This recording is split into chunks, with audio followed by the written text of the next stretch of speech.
Hello, you're watching TVP World Talks. I'm Jonasz Rewiński. Ukraine, despite the ongoing war against Russia, has decided to tackle the problem of corruption head-on, resulting in the most high-profile case in history, with an ex-presidential aide, Andriy Yermak, detained on suspicion of making millions on illicit dealings. But can the probe into alleged kickbacks reach even further up into Ukraine's establishment? And what impact will it have on the country's efforts to join the European Union? Joining us here today is Oksana Nesterenko, Executive Director at the Anti-Corruption Research and Education Center. Hello and welcome to TVP World. Hello, thank you for having me. So I always like to begin these conversations by saying we can hear about Ukraine fighting corruption because Ukraine is doing it openly, and it is doing this at all. When you think about a different country in the region, with the capital in Moscow, they just sweep everything under the rug, which doesn't mean that they don't have this problem, right? So that's the main difference in approach there. Actually, this case sends a very important message. Many people expected that during wartime anti-corruption institutions would become weaker. But this case shows the opposite, actually. If allegation can reach the level of someone, like one of the most powerful person in Ukraine, it means that Ukrainian anti-corruption institutions are functional and increasingly independent from political influence. It also showed that European investment into Ukraine anti-corruption reforms was not wasted. I mean, right now we see very good outcome, And these institutions are capable of investigating even very sensitive and politically difficult cases. And finally, this is an important signal to European partners. Ukrainian society takes anti-corruption reform seriously and believes that government integrity matters, and there is public demand for accountability even during the war in Ukraine. So I believe it's like case that demonstrate that we continue to fight corruption even during the war. So what does this particular case tell us about both the fight against corruption and the establishment? After all, Andriy Yermak has been a very well-known figure. He was often considered to be, the political architect behind the scenes. And all of a sudden, he's forced to resign and later on detained in a case that involves some very important issues, including Energoatom. I mean, this is the company that manages nuclear power plants. So what else do you think is important to know about this case? What can we learn from it, from the evidence that has been released so far? So we see that Anti-Corruption Bureau take this case, and not only this case, but high-profile case very seriously. And we can say that it was like systematic work during the last a couple of years. And it just means this is like National Anti-Corruption Bureau, focuses on their mission. This is kind of high-profile case you cannot open and investigate and bring to the court in the one day. It takes sources, it takes time. And here we see how actually,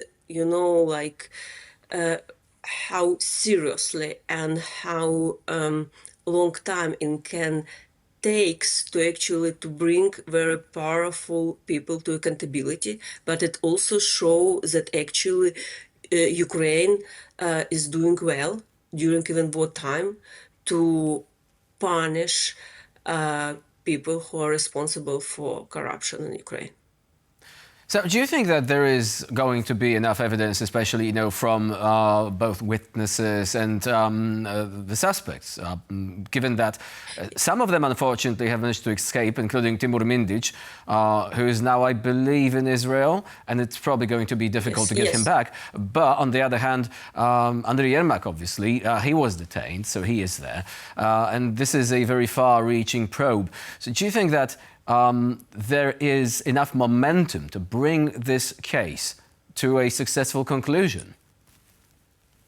Yes, Yes, right now, what we learn, because right now we have already caught hurting, and we see that actual National Anti-Corruption Bureau has brought huge evidence, and definitely this people going to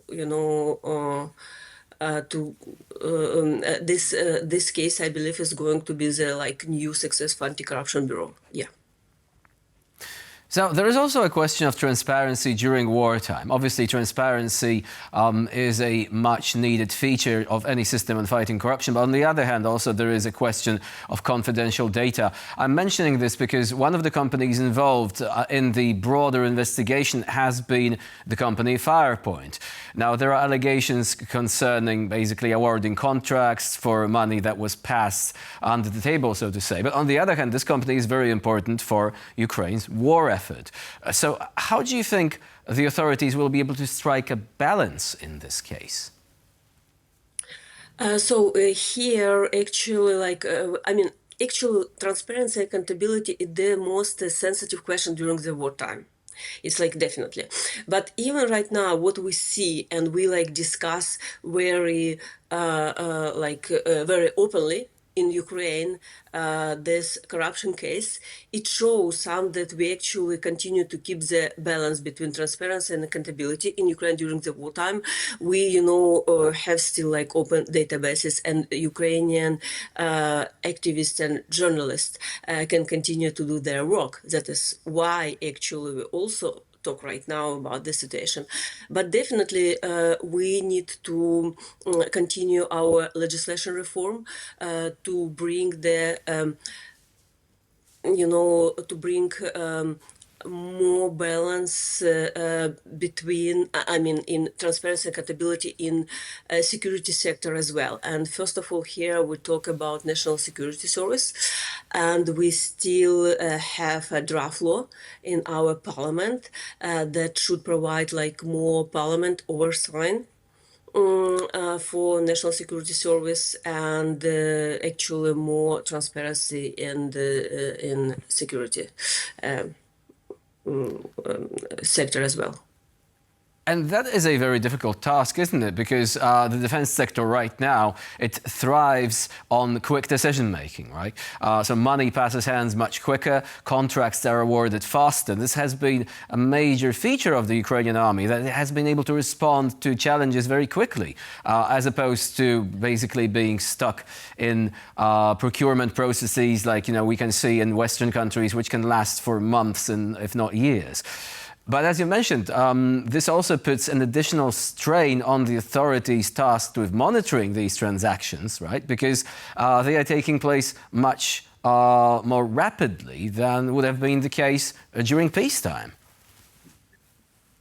Look, if you talk about procurement and military procurement, actually there we have full necessary tools for accountability and transparency. When we have any procurement that is a very good track, we have also some control from civil society, and this is the whole infrastructure of this kind of, that we have right now in the place, provide this balance between transparency and at the same time security during the wartime. So here I actually don't have any concern about European money. And we definitely, very serious to guarantee that there's not any corruption could be there. So, here we definitely have a good balance between transparency, accountability, and security.